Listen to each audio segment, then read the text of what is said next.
नमस्कार, विंध्या टाइम्स में आपका स्वागत है। क्या मध्य प्रदेश में कर्ज माफी नहीं हुई है? क्या कांग्रेस ने 2018 विधानसभा चुनाव में जो वादे किए थे, विशेष रूप से किसानों का कर्जा माफ करने का वादा, क्या ऐसा पुरानी सरकार ने यानी कमलनाथ ने नहीं किया है? ये कुछ ऐसे आरोप हैं, ऐसे सवाल हैं जो लगातार सुर्खियों में हैं। तमाम 28 सीटों पर जो उपचुनाव होने हैं, वहां पर एक बहुत बड़ा मुद्दा है किसान कर्ज माफी। 2018 विधानसभा चुनाव के ठीक पहले जब राहुल गांधी मध्य प्रदेश में जनसभाएं कर रहे थे, मध्य प्रदेश, छत्तीसगढ़ और राजस्थान, यहां पर कांग्रेस ने जो नारा दिया था उसमें विशेष रूप से एक ही चीज थी, वो थी किसानों का 2 लाख तक का कर्जा माफ किया जाएगा। इस बात का जिक्र इसलिए बेहद जरूरी हो जाता है क्योंकि अब जब फिर से एक बार राजनीतिक सरगर्मी उस उफान पर है, यानी साफ तौर पर यह हो चुका है कि अब उपचुनाव नजदीक हैं और तमाम दोनों राजनीतिक दल, मध्य प्रदेश के दोनों राजनीतिक दल, मुख्य राजनीतिक दल बीजेपी और कांग्रेस, इस विषय को छेड़ रहे हैं।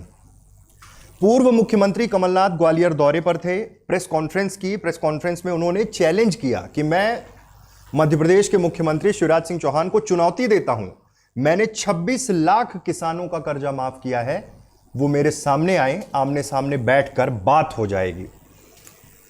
ये जिस वक्त उन्होंने ये इस बात का जिक्र किया, वो रिकॉर्ड देने की बात कर रहे हैं, वो पेन ड्राइव सौंपने की बात कर रहे हैं जिसमें उनका दावा है कि मध्य प्रदेश में 26 लाख किसानों का कर्ज माफ हुआ।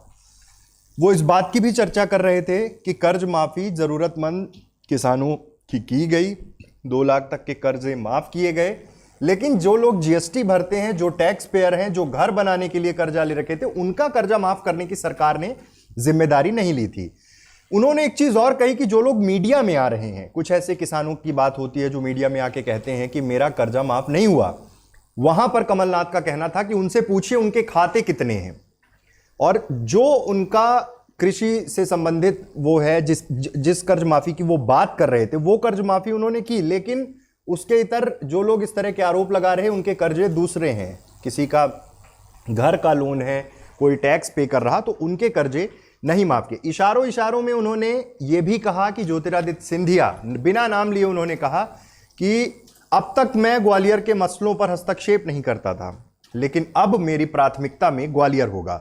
सवाल यह है कि जब कर्ज माफी की बात हो रही थी, चरणबद्ध तरीके से कांग्रेस का कहना है कि कर्ज माफी कर रहे थे, लेकिन बीच में सरकार गिरा दी गई।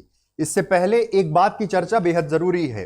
कृषि मंत्री कमल पटेल लगातार जब से बीजेपी की सरकार बनी, वो आए दिन अपने बयानों को लेकर चर्चा में थे। उन्होंने शुरू में कहा कि मध्य प्रदेश में किसी भी तरह की कर्ज माफी नहीं हुई, फर्जी प्रमाण पत्र बांटे गए, पूर्व मुख्यमंत्री कमलनाथ पर एफआईआर होनी चाहिए, ये धोखाधड़ी है जनता के साथ, ऐसे तमाम आरोप उन्होंने शुरू में लगाए।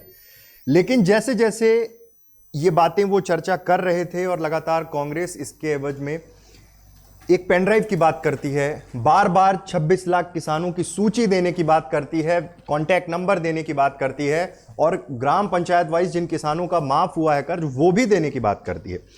ऐसी स्थिति में पिछले दिनों कृषि मंत्री कमल पटेल ने यह स्वीकार किया कि मध्य प्रदेश में कर्ज माफी हुई है।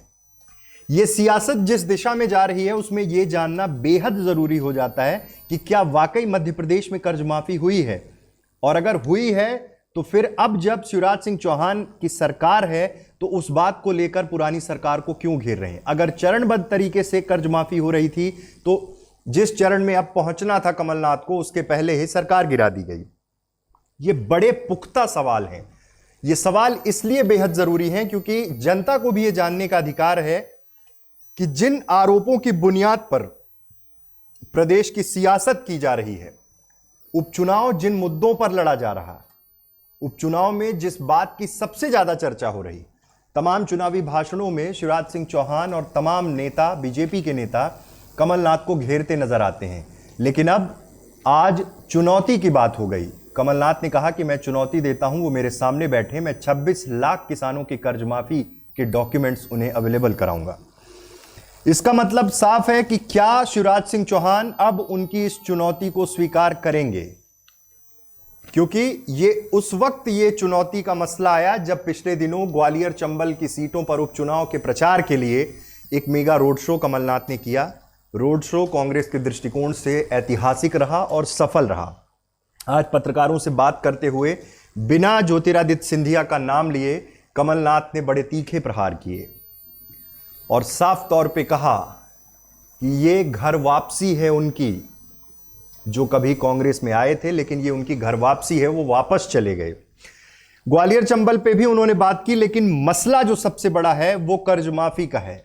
और अगर इनके पास डॉक्यूमेंट्स हैं तो ये उन डॉक्यूमेंट्स के आधार पर आगे आने वाले समय में भी शिवराज सिंह चौहान और तमाम उन मंत्रियों को, बीजेपी के नेताओं को घेरेंगे, क्योंकि 26 लाख एक बहुत बड़ा डेटा होता है। अगर 26 लाख किसानों की कर्ज माफी हुई है, इसीलिए ये मांग बार बार कांग्रेस कर रही है कि उस कड़ी को आगे बढ़ाते हुए बीजेपी सरकार कर्ज माफी करे। ये चुनौती क्या स्वीकार करेंगे मुख्यमंत्री, ये देखना बहुत दिलचस्प होगा। गांव का नाम, माफ कर्ज की राशि का रिकॉर्ड देने की जब बात की गई है, ऐसे में उन्होंने शिवराज सिंह चौहान पर सीधे सीधे आरोप लगाया है कि वो झूठ की राजनीति करते हैं। अगर वो सच्चाई के रास्ते पर हैं तो वो आए, बैठें, बहस करें और मैं उन्हें दस्तावेज सौंपूंगा 26 लाख किसानों के। मध्य प्रदेश की राजनीति में हर दिन कुछ ना कुछ अब नया होता ही रहेगा, क्योंकि आरोप प्रत्यारोप के दौर उपचुनाव में अपने उफान पर होंगे। अब देखना यह होगा कि ये उपचुनाव मध्य प्रदेश को किस दिशा की ओर ले जाते हैं। बहुत बहुत धन्यवाद।